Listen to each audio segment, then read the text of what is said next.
Assalamu alaikum.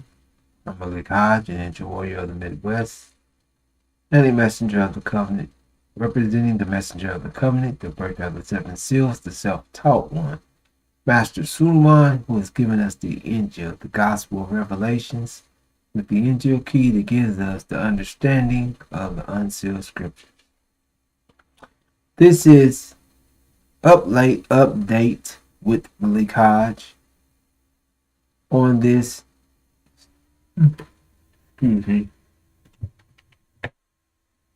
25th day of August, Thursday. This is where we take current events and give the understanding of the current events through the perspective of the unsealed scriptures and let you know what's taking place in the world today from the view of the unsealed scriptures.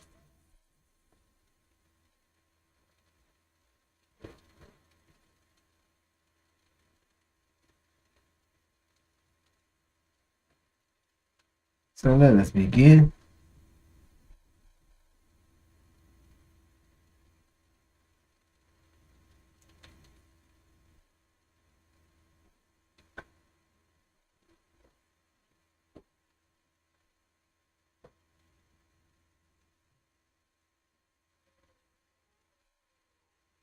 Five million people under flood watch across Gulf Coast.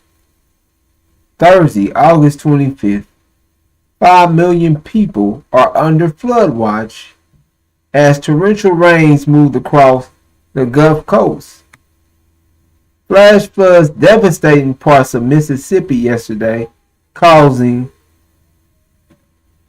train derailment, washing out roads, and forcing nursing home residents to flee to higher ground. Jackson's mayor is warning that more floods may come.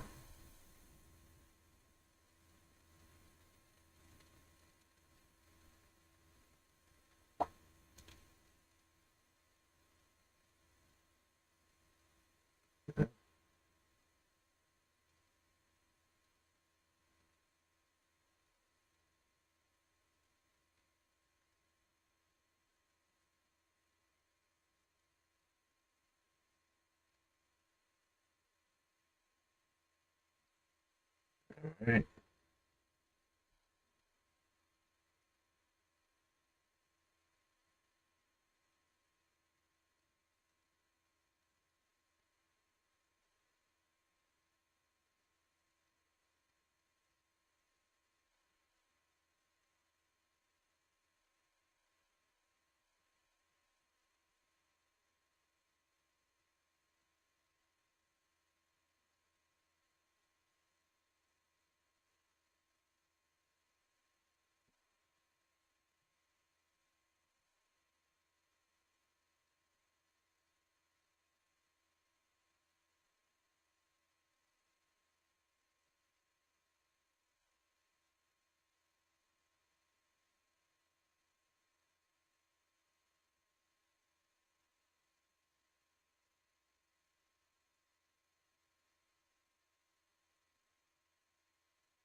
St. Louis, Death Valley, and now Dallas way 1,000-year flood suddenly seems so common.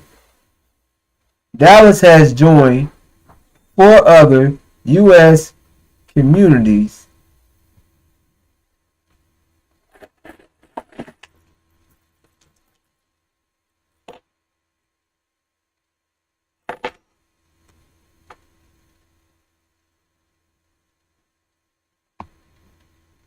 that have recently experienced hot and then suddenly much too wet summers. Extreme rainfall hammered the Dallas area Monday, killing at least, one person.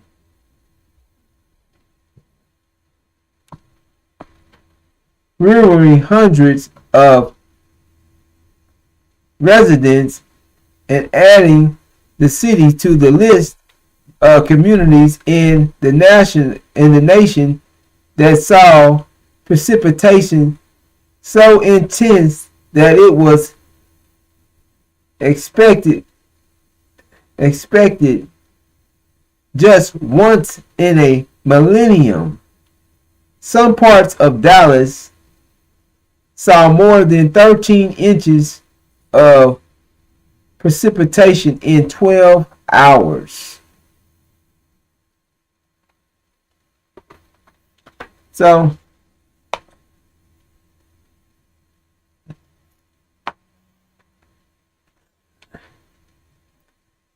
as we see that storm that had formed in the Gulf Coast, it didn't catch a name. It didn't appear. It didn't reach the wind speed to be named a tropical storm. However, it has moved up through the Gulf Coast, really catching and running into the other cell that was moving from the west through Arizona, Mexico, New Mexico, Texas, and has pretty much like caught on, or and it's moving up through the Gulf Coast, Mississippi, and other areas, which is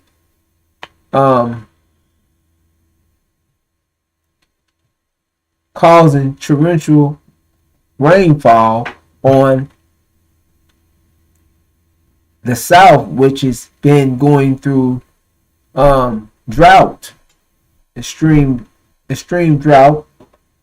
So these areas has been in extreme drought, and now are immediately receiving torrential rainfall that is producing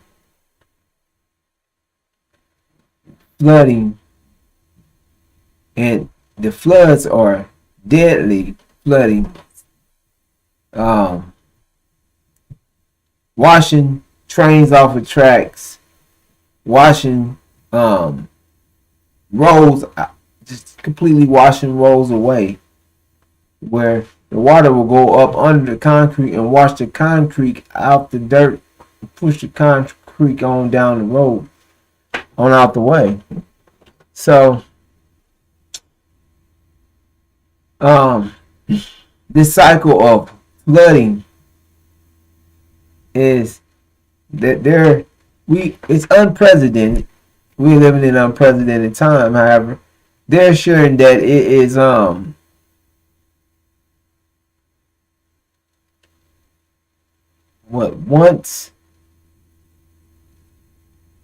this is a once in a millennium type disaster that will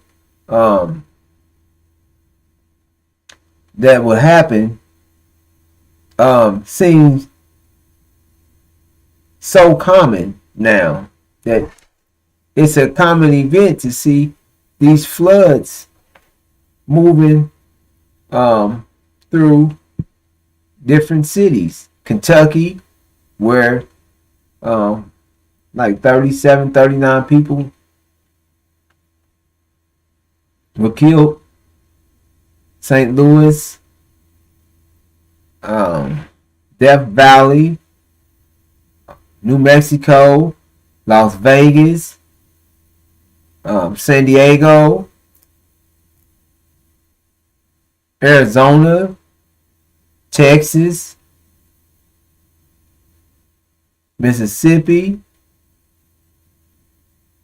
and the list goes on. At North Carolina, the list goes on that um, for floods. And the thing about uh, the thing about floods, water, wind is one thing. It's deadly. But water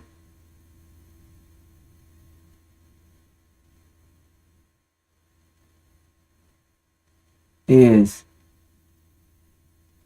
deadly because it removes anything. It don't take a lot of water to remove the foundations. It can go up under and cause a whole home or a foundation to come out. It move and tear a whole brick mortar. It can move all. Water can move those things.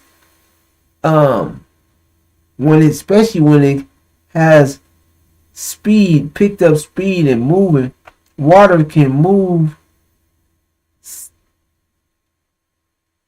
a foundation or a property or a car, a building, a house. And it also is deadly because it will drown you. It drowns people. You knock people out, move you, make you run into things, bump your head and hit. You're moving, and it'll carry you right on off. So, water that the flood floods are very dangerous. So let us move on to our next topic, and let's oh well, look, I'm gonna do this before I go into that.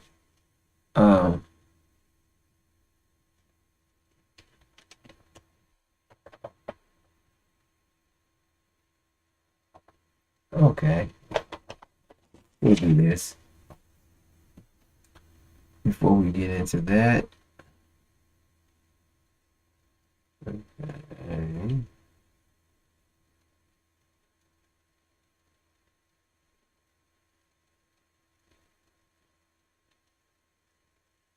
Okay.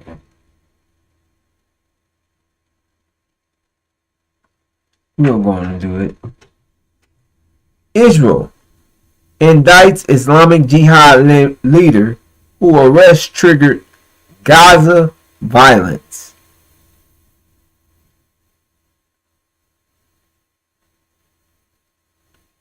West offer prison West Bank.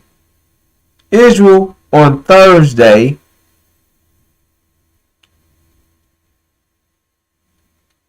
indicted a senior leader of Iran's backed Islamic Jihad movement, whose arrest led to brief conflict in Gaza early this month, and whose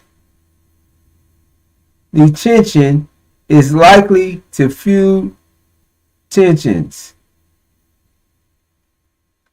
The charges against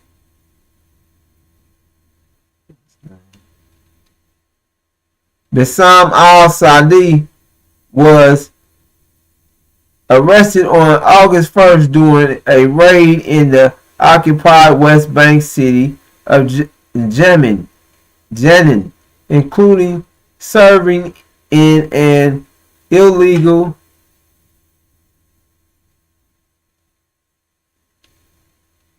organization and incitement, according to statement from the Israeli military.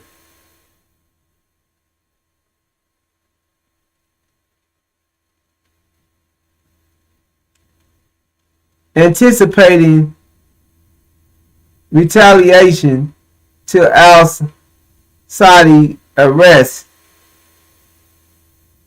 Israel launched what is called preemptive strikes against his group in the Gaza Strip, where it is based, leading to 3 days of Israeli airstrikes and Palestinian rockets. He is held in an Israel prison. Outside, according to the military, is an influential senior official in Islamic Jihad who is said worked on core terrorist activities that include receiving funds from Gaza. An Islamic Jihad spokesman, Dawood Shihad, said False Israel was fabricating charges based on misleading and unfounded accusations. Shihad said the group would ask Egypt and the United Nations to intervene and issued a valid threat that it could respond with violence if al-Sadi was not released. Reaching a dead end will give us the full right to use other strikes and other options, said Shihad. The Israeli military prosecutors asked to keep al-Sadi in custody for the remainder of the legal process, the army said. Gaza is ruled by Hamas, an Islamic group much larger than Islamic Jihad, which stayed out of the cross-border fighting at the start of the month.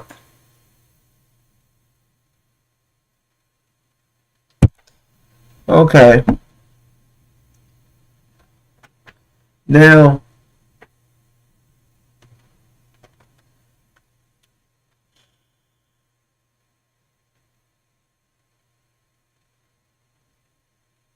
this story, this Operation Wastebreaker started this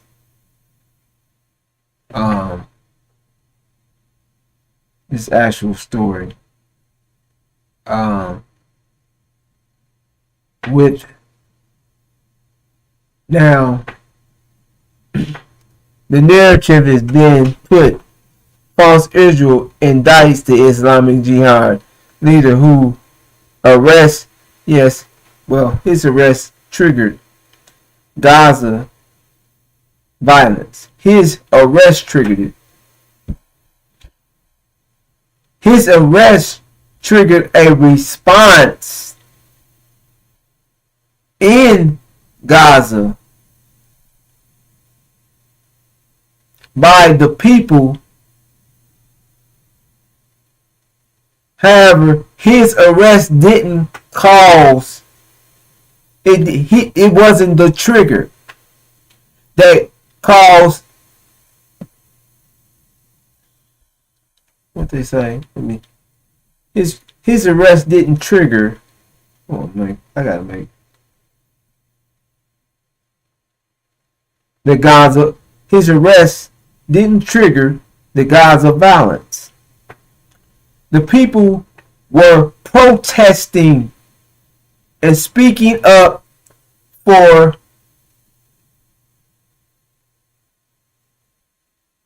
the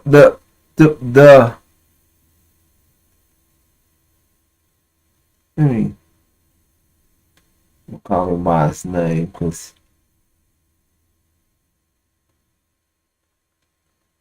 Assad Bensam al-Sadi. They was protesting for Bensam,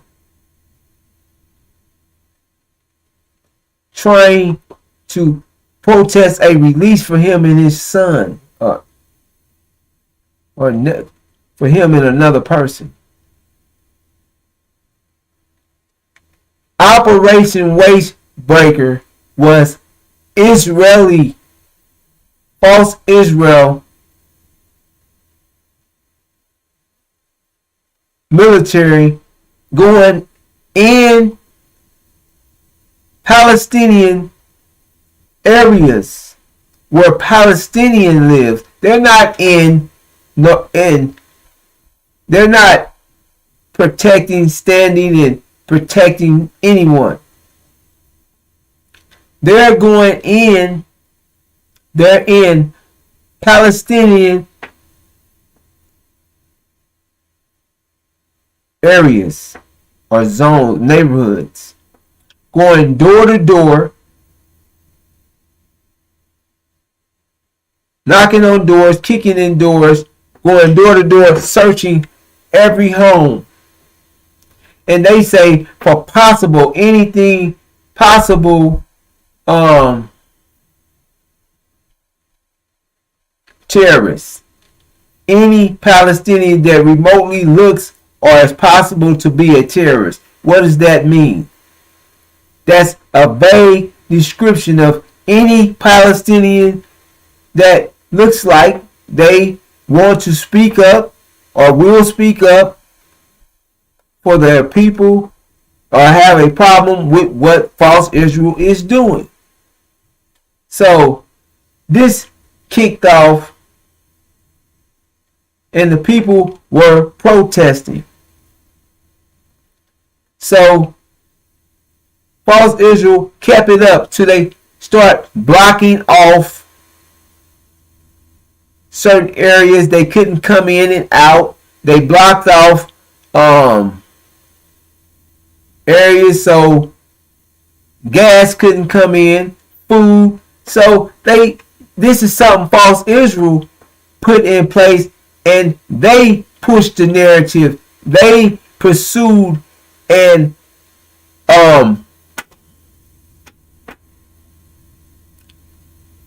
they made this whole scene. They created the whole scene, the whole altercation. They created it, and then they spin the narrative as he was the reason. When the people started complaining and talking about if they don't get any justice, or if they don't do this, then they're going to do this. False Israel went into motion. Talking about, it started off of, we're not going to allow no threats. So whatever they said by mouth, they hadn't even done any attacks on the ground.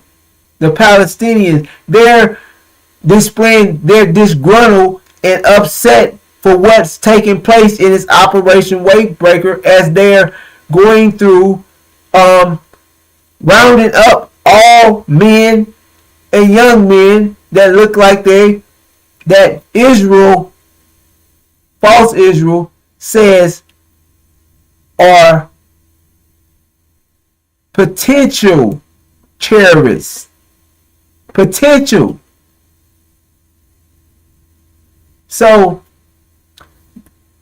they're upset. False Israel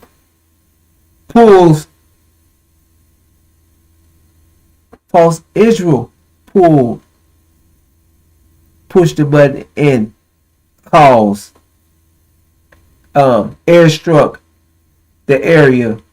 Airstruck over nothing, not over actions, over what they were saying because of their being disgruntled and wanted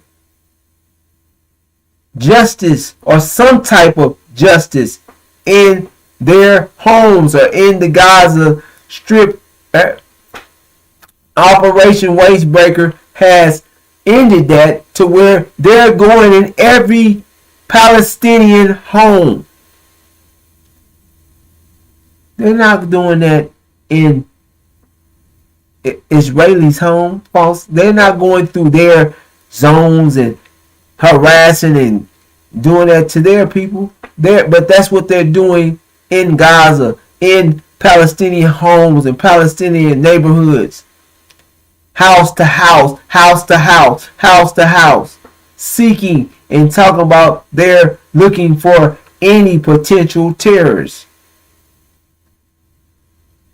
So this whole altercation, false Israel pushed the narrative and pushed the button to call the first strike. They was on the offense, and they were the one to make this whole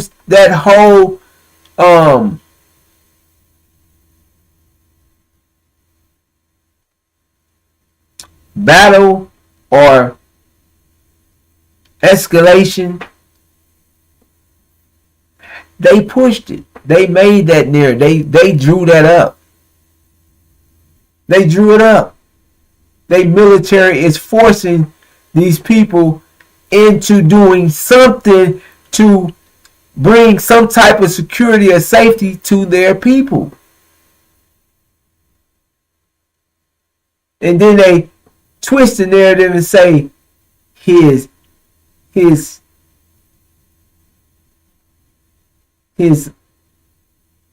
Bazam's Bazam, but what's his name again? Gotta keep that. But I like to keep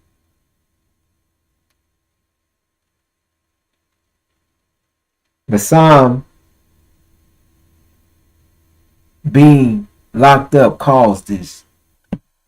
So I guess him being locked up caused false Israel to shut down 7 Palestinian relief groups that they don't have no proof of being terrorists, but false Israel says they're terrorists, so they shut them down. Everything Palestinian or anything for Palestinians is a threat and a terrorist to false Israel. So that's how false Israel is responding, period. They want to take and try to push the narrative and make it look like the Hamas or the Islamic Jihad or Hamas, Hamas stayed out of it. But that still didn't keep Israel from saying that Hamas and whoever else is on their list, their target list. Because if you don't pay attention, you'll miss that false Israel have already started carrying out missions that they are already in war mode. They're not worried about 2015 nuclear agreement. They're already in a upbeat motion to carry out whatever they're going to do. They think that, they're carrying out their war tactics right now, and that's what's taking place. And then want to say that Bassam's capturing triggered it when they pushed the narrative as the people were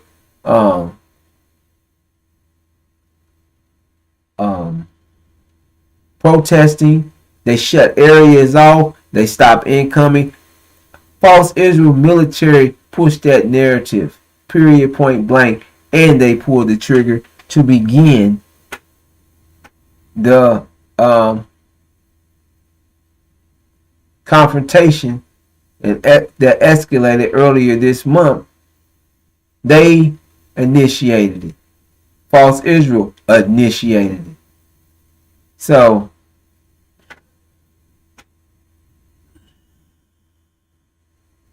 it's not. So let's move. Let us move on to our next topic.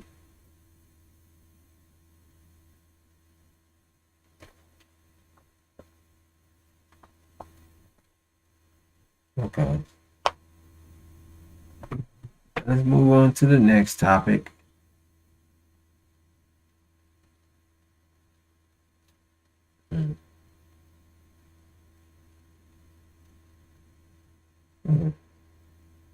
I did. Before we move on,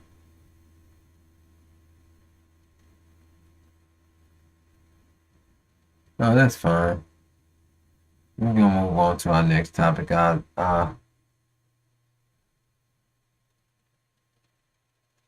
get it in the end when I do my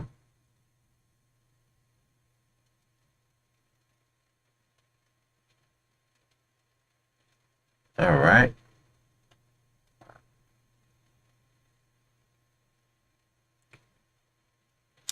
This topic. A federal judge in Florida on Thursday ordered the U.S. Justice Department to make public a reacted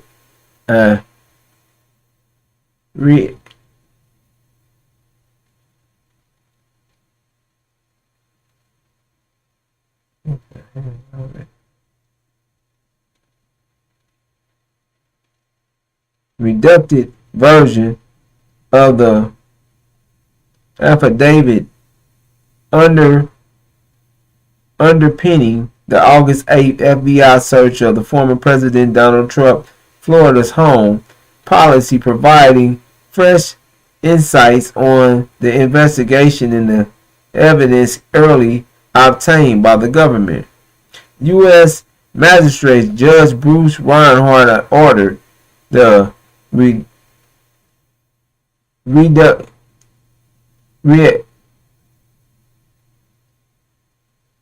redacted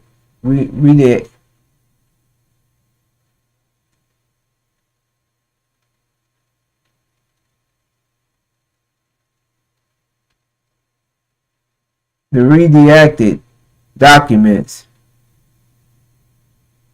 to be released by noon 1600 hour Georgia Mountain Time on Friday. His order came just hours after the Justice Department spokesman confirmed the prosecutors had submitted a sealed copy of the affidavit with opposed redaction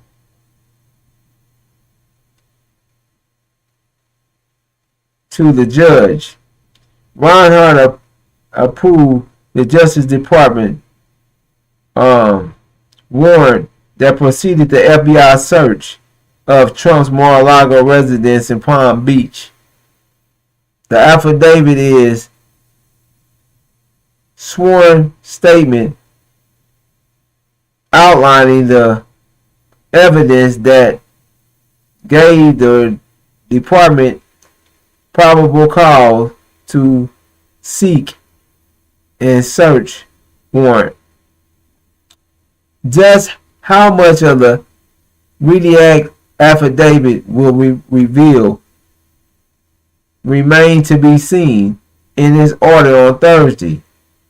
Reinhardt said the Justice Department had valid reason to keep some of the documents secret, including the need to protect the identities of witnesses and federal agents, as well as the government's investigation and strategy and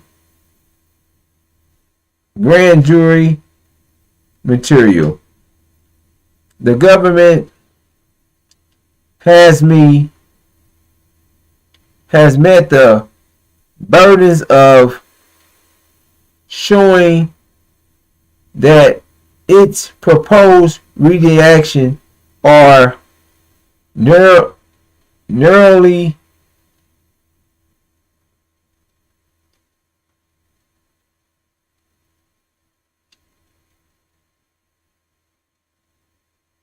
tailored to serve the government legitimate interests in the integrity of the ongoing investigation and are least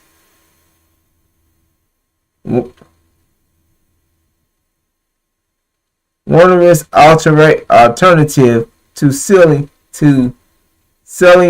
the entire affidavit. Reinhardt wrote, the FBI and the court approved such a Mar-a-Lago carried away more than 20 boxes containing 11 sets of classified government records, some which were labeled top secret.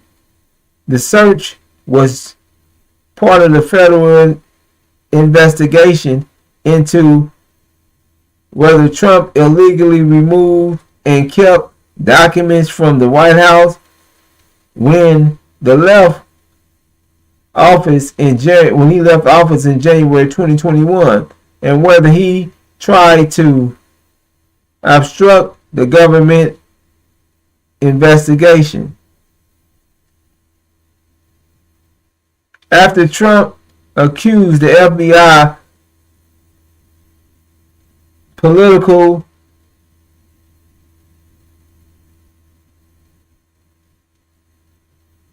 retribution against him, Attorney General Merrick Garland made the unusual decision to confirm the existence of the department investigation and asked the court to unseal large portion of such search warrant and property receipts listing the seized item.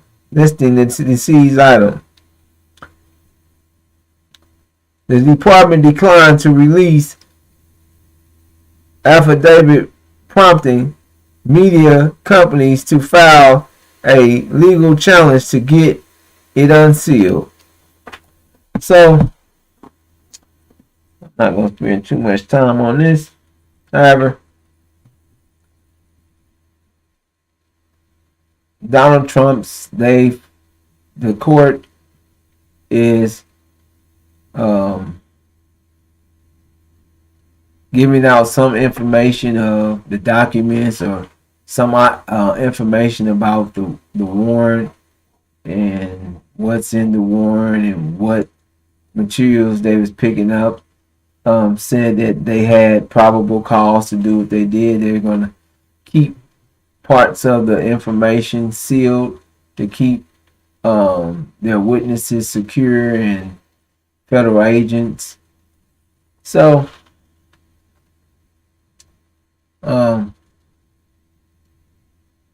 there's still an internal battle with Donald Trump. Means to say a year out of office, and there's still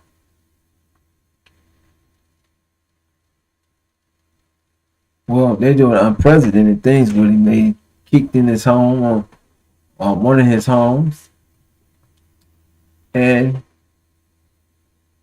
took out what they call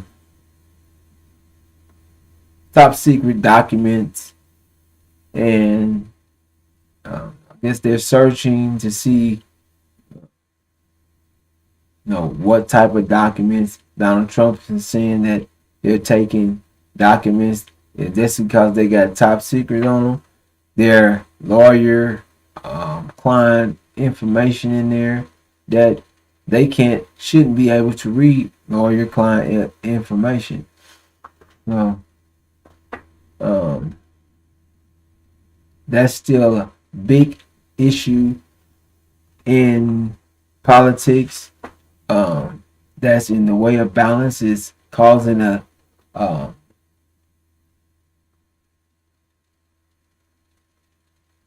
separation inside of the government, the inside the country. Those that are representing or with Trump are stating that, this is illegal, is out of character. The laws that they're using to do what they're doing could be used against anybody that is held in office. So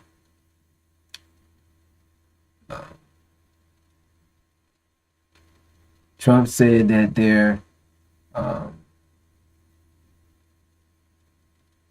using the FBI.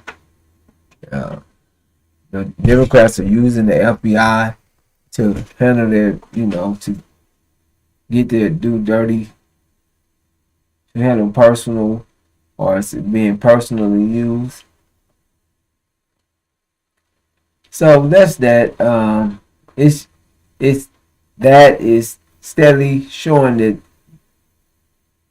it's a big deal in politics, in American politics, with the Democrats and the Republicans and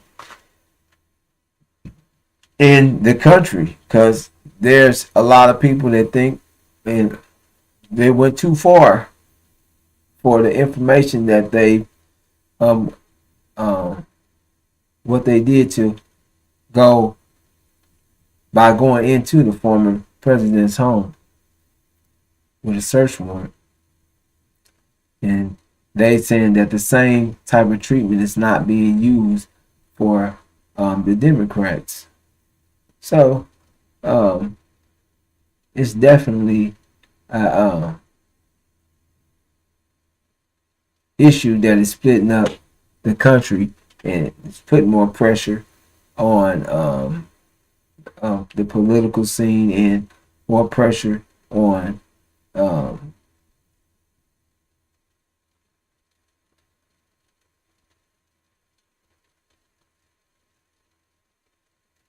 the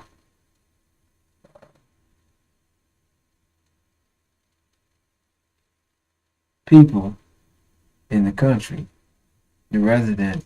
So it's definitely causing people to choose which side they're with, who they're with. So it's causing a separation. Now let us go to our next topic. We're not gonna spend too much time on that.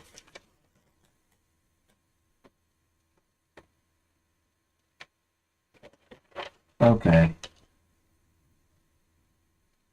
Now, Washington, U.S. aimed strikes this week against Iran. Leaked targets in Syria were out to protect and defend American personnel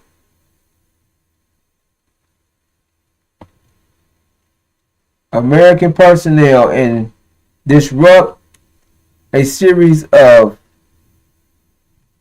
attacks against the United States and its partners, President Joe Biden said on Thursday in a letter to U.S. House of Representatives Speaker Nancy Pelosi. Biden said he ordered the Tuesday strike against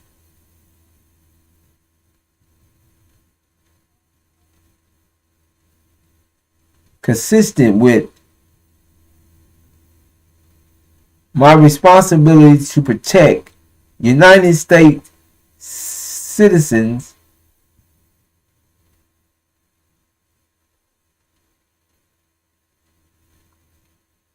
both at home and abroad, and in furtherance of United States national security and foreign policy interests.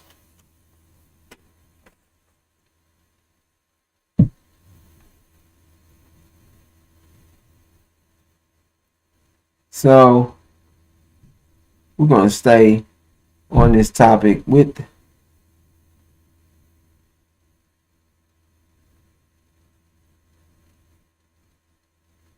okay. Now this is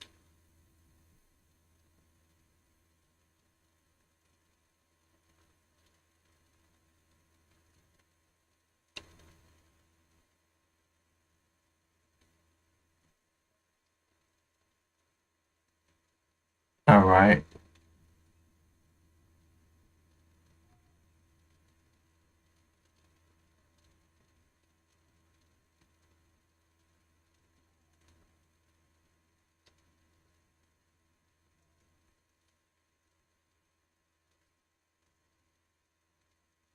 Okay.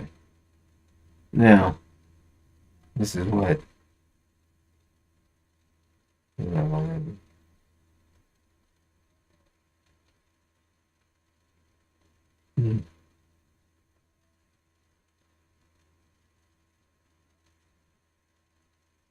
Now, this is the airstrikes in Syria. And he said he's protecting U.S.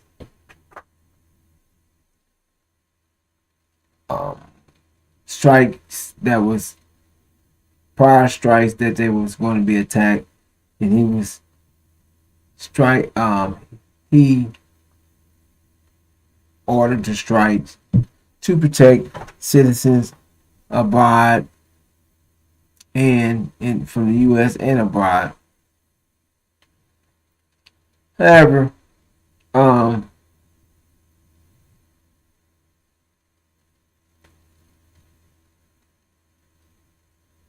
to keep yourself from receiving strikes and you striking Syria, whoever is in Syria, whoever is in Syria, when you haven't been invited to Syria, you have set up a outpost or military base in Syria. America is in Syria pumping oil, stealing, taking, doing what America does.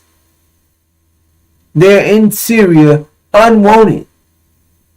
Haven't been invited, and Syria sovereignty, a sovereign country, wants America out. And then they have the nerve to say they're protecting or airstriking or protecting American citizens in the U.S. or abroad and their allies.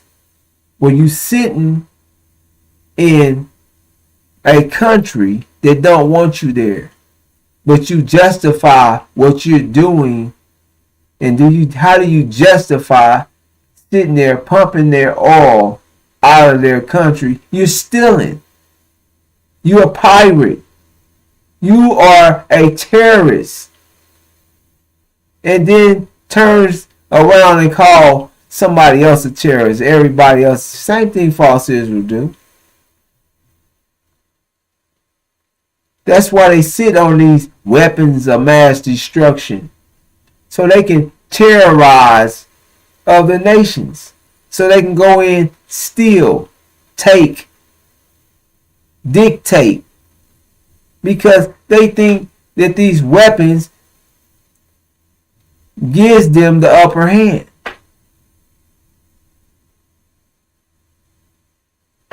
So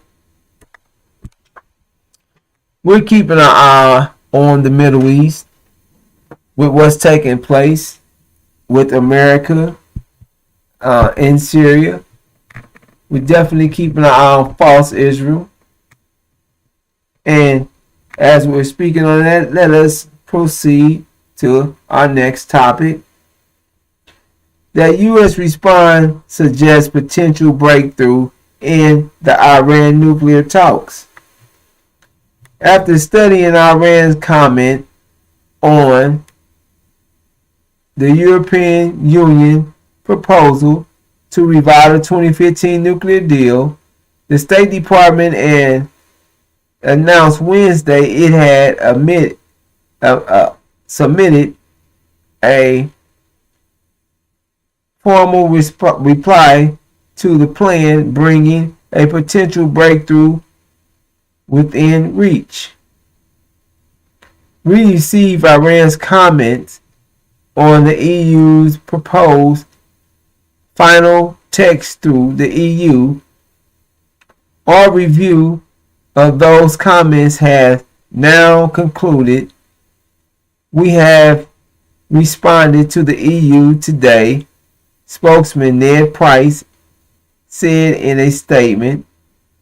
While the EU top diplomat described the text put forth earlier this month as final, source told ABC News, U.S. answer that expected to fall short of total acceptance, but move negotiations forward. Iran's response, which was submitted last week, has been described in similar terms. A spokesman for Iran foreign minister said the EU had shared the U.S. response and that Tehran would review the comments. After more than 16 months of start and stop negotiations through intermediary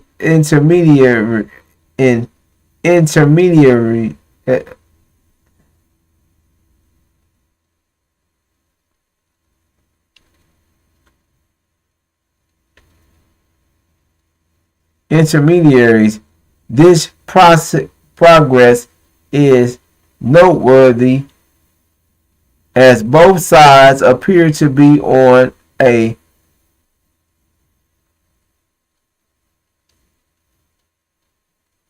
precipice of an agreement from the first time since the early months of 2022.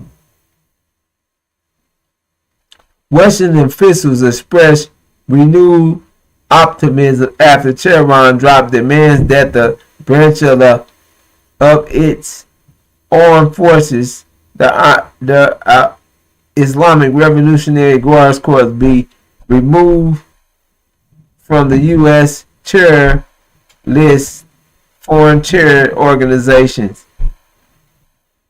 A move American officials hardened against in recent months.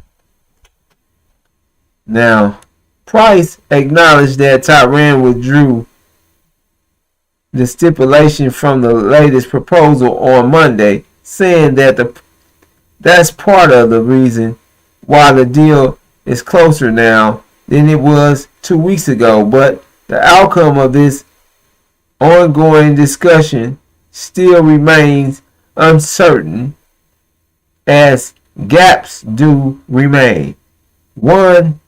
So this is pretty much one of those gaps is Iran is desire to ensure any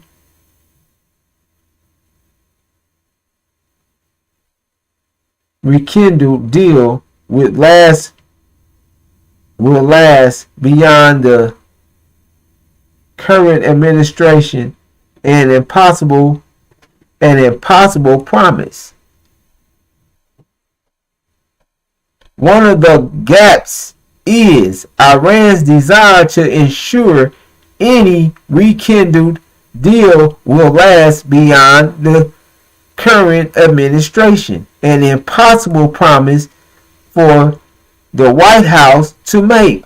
Former President Donald Trump withdrew from the original 2015 agreement. Now as the Joint Comprehensive Plan of Action, or the JCPOA, in 2018, and Iran headliners who hold to total control over Tehran fear appearing to be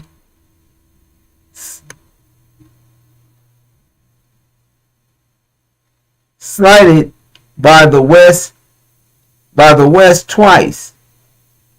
Another sticky point is an ongoing probe by United States Nation Atomic Energy Watchdog into enriched uranium discovered at the undisclosed nuclear research site in Iran. While Tehran wants to see the investigation closed, the U.S. insists it must run its course. There are no shortcuts to this, Price said on Monday, adding that Iran needs to answer investigation questions. The issues that are outstanding are issues that have been outstanding for some time, said Nasser Rafidi, the senior analyst of Iran at the Crisis Group, an independent think tank aimed at preventing global conflict. They've been the hardest to revive for a reason. Even if an accord can be reached between the U.S. and Iran, there is still other hurdles to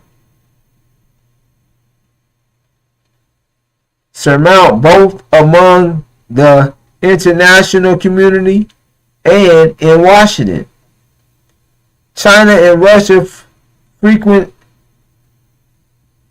adversaries of the U.S. on the world stage, have signaled support for a renewed JCPOA, but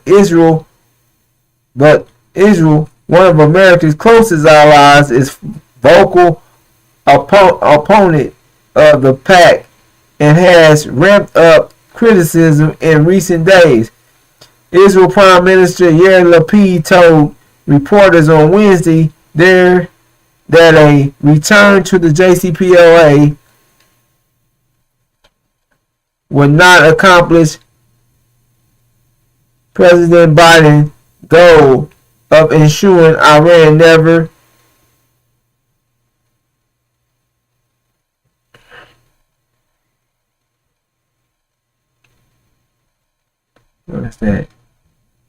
procures a nuclear weapon, but would instead give the country billions of dollars to undermine stability in the Middle East and spread terror around the globe by relaxing sanctions. The political line from Jerusalem is pretty clear. They don't view the agreement as satisfactory, said Rafi. There is also some thinking with the Israeli national security establishment that it's not necessarily a matter of liking the deal, but at this point, seeing that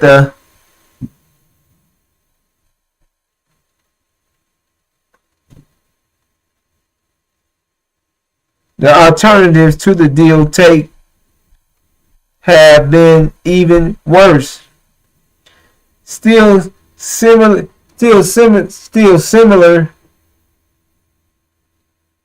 qualms have been expressed by conservatives in Washington. Dozens of Republican senators have vowed to block any attempt to return to the JCPOA, which would require approval from Congress. As talks have worn on, even some Democrats have expressed apprehension, questioning whether re-entering the pact, which includes fixed sunset provisions and end dates for key nuclear restrictions, would still be in the best interest of national security. Although the Biden administration entered the office promising to cut a larger and stronger deal with Iran, that ambition has since diminished. Still, the U.S. official maintained a return to the JCPOA remains the best way to restrain Iran's nuclear program, and have expressed confidence that the mutual return to the compliance would ultimately win the support of the lawmakers and foreign powers. Though the outcome remained unclear, the final chapter of the winding negotiation appeared to be nearing a conclusion. Analysts say the time Iran will need to amass enough fossil material to produce a nuclear weapon has dwindled to mere days or even less, and that for the JCPOA to be restored, an agreement in principle needs to be reached in the coming weeks, not months. Everyone at the point should have a reasonable, clear sense of what's possible and what isn't possible, Ratifi said. So, this JCPOA thing, this joint plan of action that is taking place, that they are still speaking on, they're still trying to work out. The number one thing in that was two things that is definitely going to keep this. That's really going to play a big part in it. They took the IGRC, the Iranian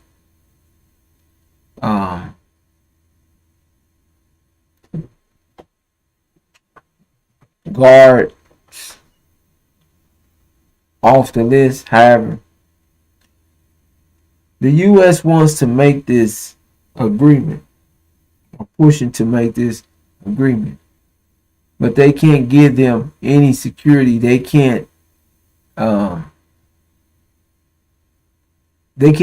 provide nothing in writing that that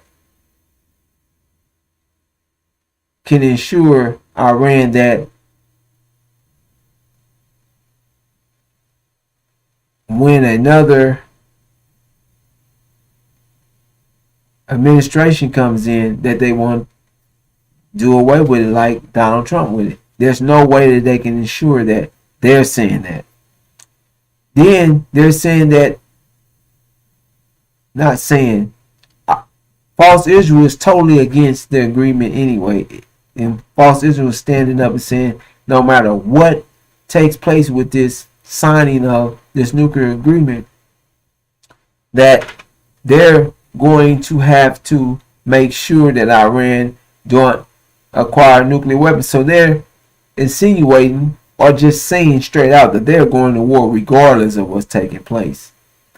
Then can they even, you got House, Senate, you got senators and against the very deal itself. So to think that it's just a clear shot of making this happen, and then they're still investigating Iran and not going to let up on that, that can recause other sanctions. So this is really a from what is even being offered. The best thing to do is to take your time and draw it out, because it's a lose-lose for Iran regardless. So why would you sign something that's a lose-lose? You're going to war regardless. False Israel is sharing that they're going to war regardless. They don't like the deal. They don't care about the deal. So why sign it? Why go through with signing a deal that when false Israel makes his move, America is going to be there to back them anyway, and Britain, excuse me, they're their allies. So they're going to back them regardless. So why would you put yourself in a lose-lose situation or trying to get something signed when if you sign it, or you have to get rid of the material and the progress that you have made in the last few years to bring in more protection or security in a way to your country, to your people, and how many people have been lost in providing and getting this information and the nuclear advancement to the point that it is to where people have lives have been taken, scientists' lives have been taken, military officials. So it's a lose-lose scenario for Iran anyway, because it's no guarantee in nothing. All they're trying to do is get you to guarantee that you're going to get rid of what you have, what Iran has. They're going to guarantee that they're trying to keep Iran away from being able to make its move in a certain length of time. So they're just trying to push Iran goes back so they can secure the area and they can take them down, or false Israel can build up to be ready to take them down. So you have to listen to what they're saying and listen to the reason behind what they're doing. Who is going to give you time to build yourself up to where you can just come and dictate and destroy, or take me out, or take my people out, or dictate or what I'm going to do, and you're going to push or want me to sign something that's going to give you just enough time to you to get your things together. In false Israel, we need a little time to preparate and get build up and do. They're wanted out of the region. False Israel is wanted out of that region, and the only way they're in that region is because Gog and Magog has set them, the devil and is set Satan in that region to destabilize it, and so that they can go take and control the natural resources, the oil, the bloodline of their industrial complex anyway. So that's what this is really all about. They've set false Israel on the throne in the Middle East as if they're the true seed of Abraham. They as if they've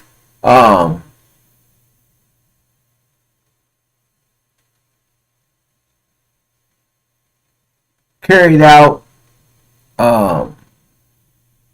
scripture, or they closed the Old Testament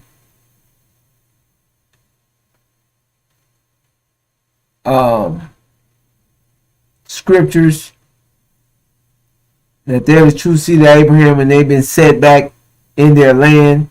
So all these things is what Gog and Magog is doing and planning. They're planning to attack regardless, and they have to sit them over there so they can extract, and that's what they're doing. That's where Britain is getting this oil from.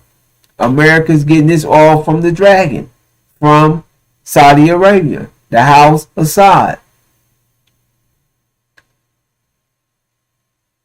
So they're over there and they're stealing, taking all the way underground. They're taking um, uh, Syrian oil. They've set up outposts in Syria without permission. So you have to keep understand what's going on in that in that area. However, it's a lose-lose scenario for Saudi Arabia, for Iran to even go through with this with the JCPOA, because in all actuality they won't be receiving anything that they can that they can really depend on, or maybe it's a release of money. However, from the engine perspective, this is what is going to spark this war, this JCPOA. They said it's in weeks now that they need to know, that they will know. The ball is back in Iran's court.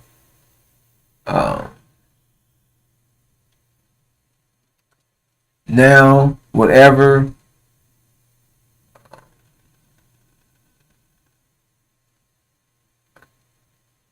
America comments was, however, Iran hasn't made it known yet. However, we should know that in at least sometime soon when they come back with their answer, and we'll go from there. However, from the NGO perspective, like I said, this will be the spark.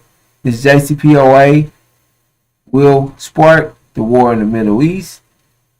And the war in the Middle East, once it sparked, Michael and his angels, which is Farad, Master Farad Muhammad, and Iran and Syria, the Shia Muslims, will go to war with the dragon and his angels, which is the House of Saud, Britain and America, Gog and Magog, and false Israel. And the outcome of it will be Iran and Syria removing the House of Saud from the Middle East.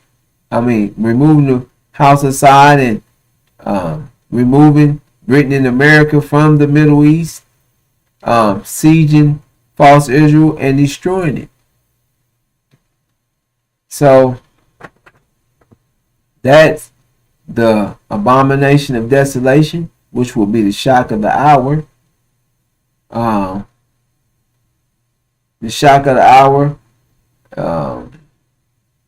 because when they see this war, people are thinking that this is the return of Christ, the return of Jesus Christ, the false narration, the lie that they've been pushing for 500 years. This interpretation, this Christian interpretation, and also those that is pushing this false Israel, being the true seed of Abraham, what the Hadith shared, that when they're right at the point of being destroyed, that God is going to come and save false Israel. However, when you see that they're destroyed, false Israel has been destroyed, every man and woman will know that false Israel is definitely not the true seed of Abraham.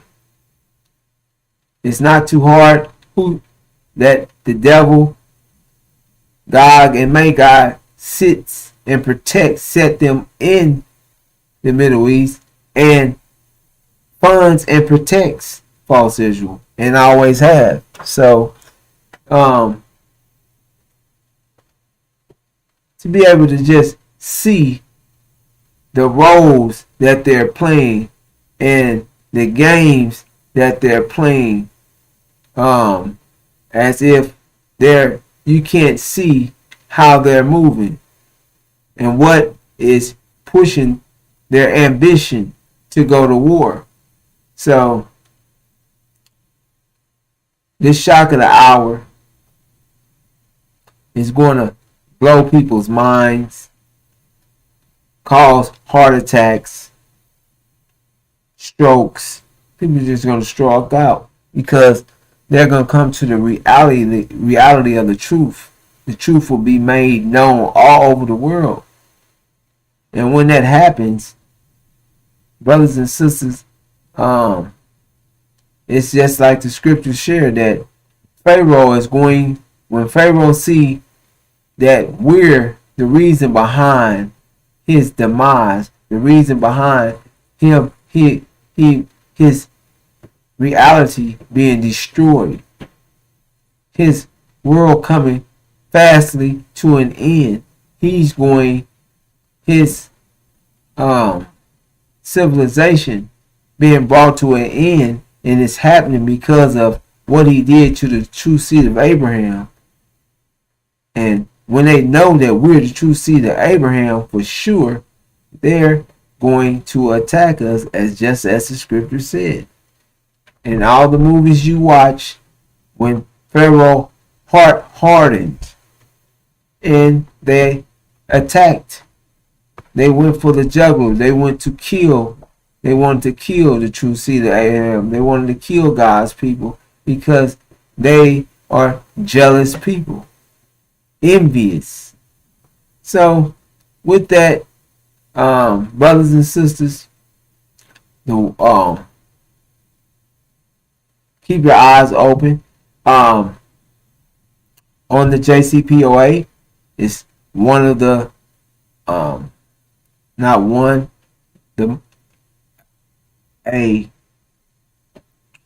I'm calling it the most important event that is up on us, especially from the unsealed scripture standpoint.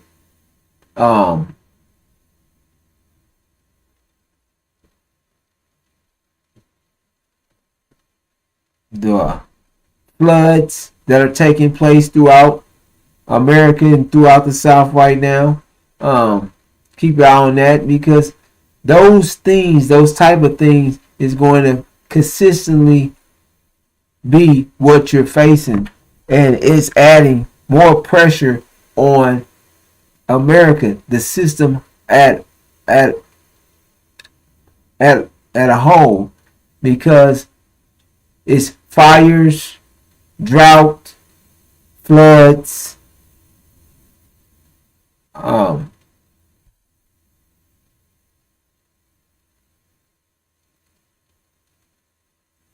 political unrest, just unprecedented things all throughout the country. Fighting for abortion. There was another story I'm not going to get today. However, there's 4 other states that pushed their abortion laws went into effect, that the government is pushing or trying to keep them. So you just seen the pressure on every side in America, from the out to the end, of the pressures that America is facing, and that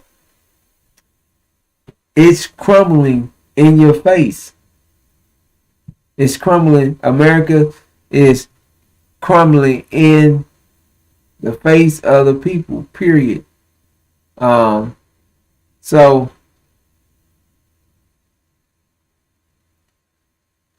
you can see what's taking place, the pressure all over, on all sides of America, and they have to deal with not just people coming up to the border, and they're they're letting them in because the Democrats is trying to use those. They're building a whole another voting base to come in the country that they can use to try to make sure that they can get a win in through the voting process. However,